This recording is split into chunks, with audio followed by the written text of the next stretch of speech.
Hello বন্ধুরা, কেমন আছো তোমরা সবাই? আশা করব খুবই ভালো আছো। নতুন একটা ভিডিওতে তোমাদের সবাইকে জানাই ওয়েলকাম। আজকে আমি এসেছি আমার মেয়ের ভ্যাকসিন দিতে। 17 মাস পড়ে গেছে আর যেহেতু আমার মেয়ের, তো আজকে ও 3টে ভ্যাকসিন পাবে। এর জন্যই ব্যাসপুর থেকে চলে এসেছি, একবারে মাকে নিয়ে নিয়েছিলাম যেহেতু স্যারমশাই স্কুলে যাবে। তো এদিকে দেখো, এখানে আমরা পৌঁছে গেছি, কিন্তু এখনও যে দেবে সেই ম্যামই আসেনি। তারপর আমরা খাতা জমা দিয়ে দিলাম, মানে বই আর কি, পোলিও কার্ডে। তো এদিকে দেখো, পুচকুর কিন্তু ভ্যাকসিন দেওয়াও হয়ে গেছে, যেগুলো আমি তুলতে পারিনি ভ্যাকসিন দেওয়া। আমি তখন ওকে হাওয়া করছিলাম, ওকে ধরছিলাম, যেহেতু খুব কান্নাকাটি করছিল। আর এখনও মানে দেওয়ার আগে থেকেও খুবই কান্নাকাটি করছিল, এখনও কান্না করেই যাচ্ছে। আর এখানে ওই এমনভাবে পা নাড়িয়েছে যে সুইটা বেঁকে গেছে, আর ওর পা থেকে মানে পায়ে কেটে গেছে সুইটা দিয়ে, তো পা থেকে রক্ত বেরোচ্ছিলো। যে দিয়েছিল তার কোনো দোষ নেই, মানে আমার মেয়ে এত নড়ছিল যে ওর পাটা মানে ওর জন্যই কেটে গেছে আর কি, যে আমরা 3জন মিলেও ঠেকিয়ে রাখতে পারিনি, এত নড়ছিল। তো যাই হোক, এখানে রক্ত পড়ছিল। এখানে কিন্তু অনেকটা টাইম হয়ে গেছে তারপরে ভিডিওটা করা, তো তাও ওর রক্তটা পড়া কমছিল না। হাতেও রক্ত পড়ছিল, পায়েও রক্ত পড়ছিল। তো তাই তুলো দিয়ে মা ঠেকিয়ে রাখছিল। আমি হাওয়া দিচ্ছিলাম, আমাকে মা হাওয়া দিচ্ছিল। প্রচণ্ড রোদও ছিল, গরমও ছিল সেদিন। এদিকে আমার বাবা আসবে নিতে, এর জন্য আমরা দাঁড়িয়েছিলাম। আর আমার মেয়ের কান্না থামছিলই না, ও কান্না করেই যাচ্ছিলো, যেহেতু 3টে ইঞ্জেকশন একবারই দিয়েছে ওকে। এটা দিলে বলেছিল যে জ্বর আসবে, বমি, কিন্তু আসলেই ওর জ্বরও হয়েছে, মানে বমি হবে না, বলেছিল জ্বর আসবে। আমার মেয়ে ছোটোবেলা থেকে এমনি কিছু হলেই বমি করে আর কি, ঠান্ডা লাগলে বমি, মানে জ্বর হলে বমি, এর জন্য জ্বরও হয়েছে প্রচণ্ড।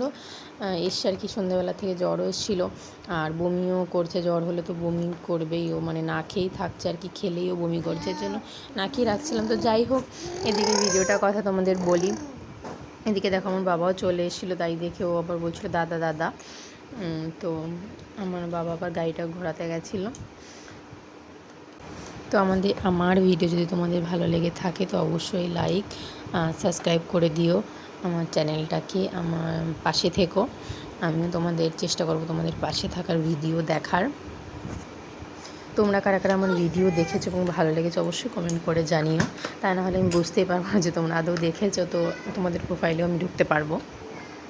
আমার মেয়েও দাদার কোলে উঠিয়ে দেখো আমরা টোটোতে বসেও পড়েছি। প্রচণ্ড কান্নাকাটির পর আমরা টোটোতে বসে যে বাড়ি এসেছি, বাজারে কিছু কাজও ছিল যেগুলো মানে ভিডিও করা হয়ও নি আর কি, এর জন্য অনেকটা লেট হয়ে গেছে, দুপুর হয়ে গেছে আস্তে আস্তে। এদিকে দেখো, আমার মেয়ে এখানে এসে কিন্তু মানে পুরো ফিটফাটি ছিল আর কি, কোনো অসুবিধা হয়নিও, কিন্তু হাঁটতে একটু অসুবিধা হচ্ছিলো যেহেতু 2 পায়ে 2টি ইঞ্জেকশন দেওয়া হয়েছে।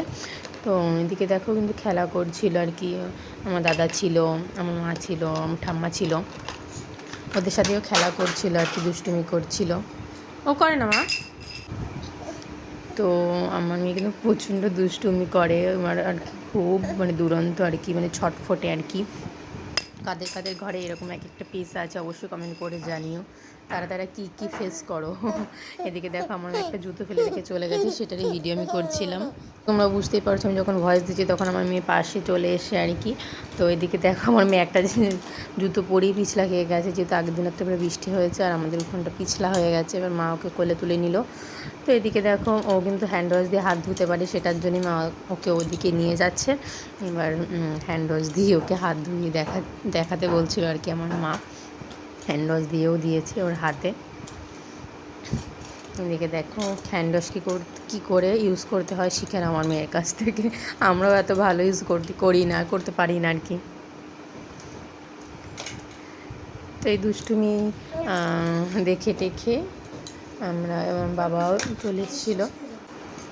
এদিকে দেখো, তোমরা কারা কারা বাচ্চা পছন্দ করো অবশ্যই কমেন্ট করে জানিও, কার কার কী ভালো লাগে। তোমরা কমেন্ট করলে তারপরে আমি জানতে পারবো, কমেন্টে রিপ্লাই করব, চেষ্টা করবো রিপ্লাই দেওয়ার। তো আমি এখন ছোট ইউজার, তো আশা করি তোমরা বুঝবে, পাশে থেকো। এদিকে দেখো, বাবা চুলে কালার করেছে, সেটাকে ও বলছিল, এইসব নিয়ে আমরা হাসাহাসি করছিলাম। এদিকে দেখো, আমাদের পুকুরে পাড়ে আর কি গেছিলাম। তো এখানে দেখো নারকেল গাছের ছবিটা পড়েছিল, এত সুন্দর লাগছিলো, খুব সুন্দর লাগছিলো। তো তারপর এদিকে দেখো, দুপুরে খাওয়া দাওয়া করতে বসে গেছিলাম। মা রান্না করেছিল ডিমের তরকারি, হাঁসের ডিমের তরকারি, আমাদের বাড়ির হাঁস কিন্তু। তো যাই হোক, তারপরে যে খাসির মাংস রান্না করেছিল মা, সেটাই খেয়ে নিলাম।